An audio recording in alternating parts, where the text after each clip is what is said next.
नमस्कार, एक बार फिर से आप सभी का हार्दिक अभिनंदन है मेरे YouTube चैनल पर।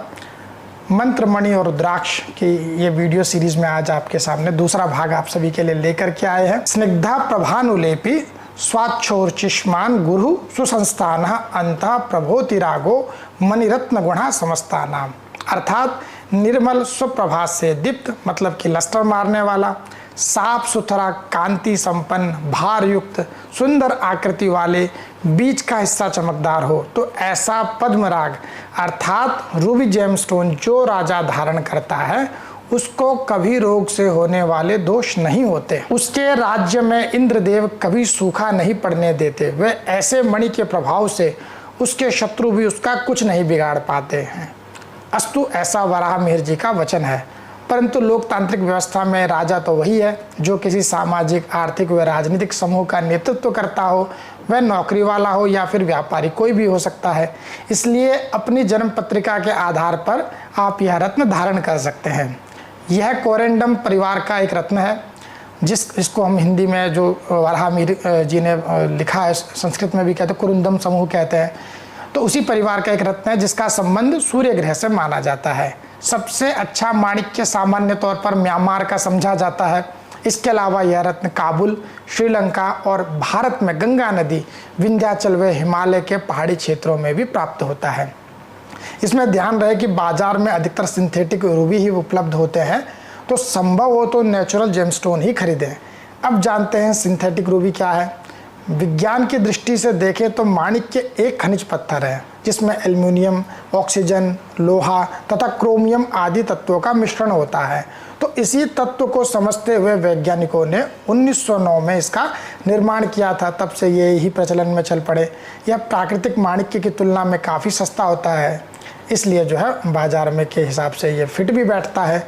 तो आप खरीदते समय इसका जो है मतलब चयन देख कर करें। वैसे तो लगभग मार्केट में यही सबसे ज़्यादा रूबी है, क्योंकि बाकी इसको न्यू बर्मा कहते हैं और ओल्ड बर्मा वाला तो बहुत ही महंगा होता है। ये तो भ्रांति लोगों के मन में कि सबसे महंगा रत्न नीलम होता है।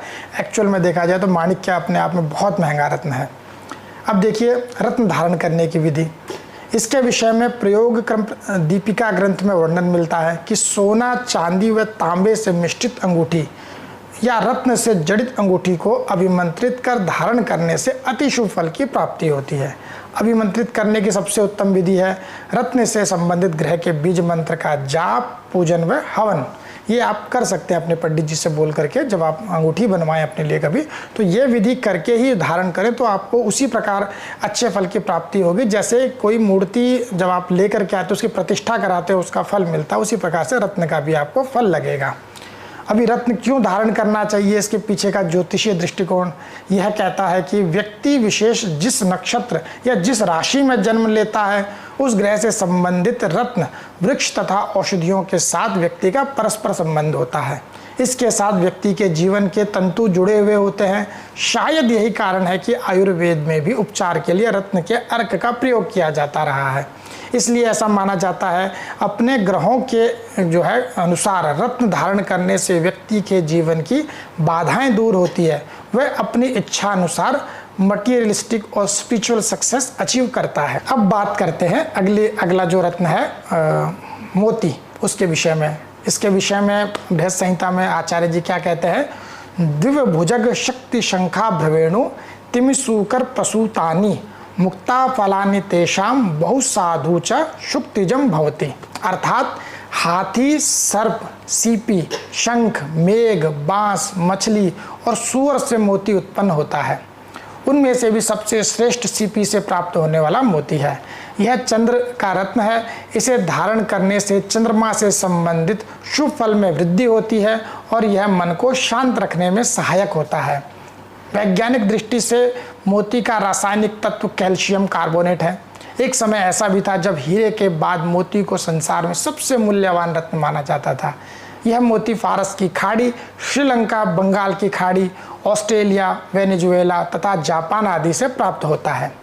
सन 1951 में जापान ने बाजार में सिंथेटिक मोती जो है उपलब्ध करवाए। तब से यह आम लोगों के लिए भी सुलभ हो गया है। मोती धारण करने के क्या फायदे हैं, इसके विषय में कहते हैं सुतार्थ सौभाग्य यशस्कराणी, अर्थात महागुणों से संपन्न यह मोती संतान, धन, सौभाग्य और यश को बढ़ाने वाला होता है, साथ ही रोग और शोक को भी दूर करता है। इसलिए जब आप ऑथेंटिक जो है मोती पहनेंगे, निश्चित रूप से आपको अच्छे फल की प्राप्ति होगी। अब वो जो प्राचीन जो एक नेचुरल मोती होते तो मुझे मतलब बहुत विरले ही लगते हैं कि अब बाज़ार में मिलते होंगे, कोई साधु संत हो या उनके पास होते होंगे इस प्रकार के। अब और भी प्रकार के जो मोती है जो आपने हो सकता है कि कहानियों में सुना होगा, ये सब चीज़ों में, उसके बारे में जान लीजिए। गजमुक्ता ये एक प्रकार का मोती है।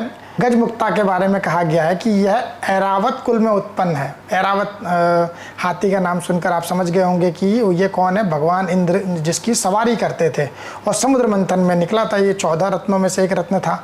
तो कहते हैं उनके कुल में उत्पन्न जो नस्ल के जो हाथी होते हैं उन्हें क्या कहते हैं, भद्र संज्ञा, उनकी भद्र संज्ञक हाथी। और उनका जन्म, और उनमें भी जिनका जन्म पुष्य या श्रवण नक्षत्र में सोमवार या रविवार के दिन उत्तरायण काल में चंद्र व सूर्य ग्रहण के समय में होता है। देखिए कितनी कंडीशन यहाँ पे है। उन हाथियों के दंत कोश व कुंभ स्थल में गजमुक्ता पाया जाता है। इनमें किसी प्रकार का छेद नहीं करना चाहिए और ऐसे महापवित्र गजमुक्ता को धारण करने वाला राजा, पुत्र, विजय और आरोग्य को सुख प्राप्त करता है। मतलब उसे सब प्रकार का, राजा मतलब जो उसको धारण करता है तो पहले तो सामान्य व्यक्ति के पास वो होगा ही नहीं जो ओरिजिनल हो, और जिसके पास होगा वह उसको धारण करे तो वह इतने बड़े पद की प्राप्ति कर सकता है। इसको आप इस दृष्टि से भी देख सकते हैं, इसको इस दृष्टि से भी देख सकते हैं कि जो ऑलरेडी बहुत पावरफुल पोजिशन में हैं लोग, वे उसको धारण करते हैं तो उनको जो है उनका साम्राज्य चिरकाल तक के लिए रहेगा, ऐसा माना जाता है। तो वे उनको धारण कर सकते हैं। कुछ इसी प्रकार वाराह और मछली से उत्पन्न मोती, बादलों से उत्पन्न मोती जो कि बारिश के समय, ओलावृष्टि के समय गिरता है। ऐसा माना जाता है कि ऐसे दिव्य मोती तो आकाश में ही देवयोनिगत जनों के द्वारा आकाश में ही हरण कर लिए जाते हैं। संभवतः प्राचीन मंदिरों के गर्भगृह में ऐसे दुर्लभ मोती मौजूद होंगे। इसी श्रेणी में नाग मोती, बांस से उत्पन्न मोती भी शामिल है, परंतु यह सब अति दुर्लभ मोती है और सिंथेटिक रत्नों के इस दौर में ऐसे रत्न के दर्शन भी पा लेना अपने में सौभाग्य की बात